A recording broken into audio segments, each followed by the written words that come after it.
লাল সবুজ জার্সি গায়ে মাঠ মাতাতে দেশে ফিরেছেন ইংল্যান্ড প্রবাসী ফুটবলার হামজা চৌধুরী। হংকংয়ের বিপক্ষে এএফসি এশিয়ান কাপ বাছাই পর্বের ম্যাচ সামনে রেখে সোমবার সকালে ঢাকা এসে পৌঁছেছেন বাংলাদেশ দলের এই তারকা।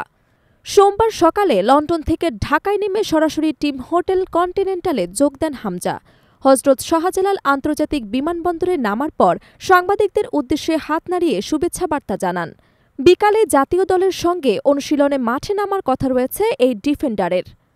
বাংলাদেশ দলের প্রধান কোচ হাবিয়ের কাবরেরা আগেই জানিয়েছিলেন, হামজা দলের সঙ্গে ৩টি অনুশীলন সেশনে অংশ নেবেন যদি শারীরিকভাবে সবকিছু ঠিকঠাক থাকে।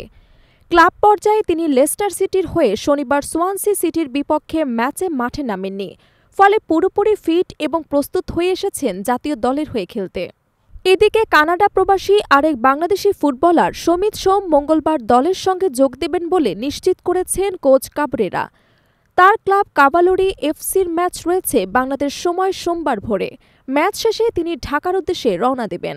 উল্লেখ্য, ৯ অক্টোবর বঙ্গবন্ধু জাতীয় স্টেডিয়ামে অনুষ্ঠিত হবে বাংলাদেশের হোম ম্যাচটি। এরপর ১৪ অক্টোবর হংকংয়ে ফিরতি ম্যাচ খেলবে দুই দল। এই দুই ম্যাচই বাংলাদেশের এএফসি এশিয়ান কাপ বাছাই অভিযানের ভবিষ্যৎ নির্ধারণে গুরুত্বপূর্ণ ভূমিকা রাখবে।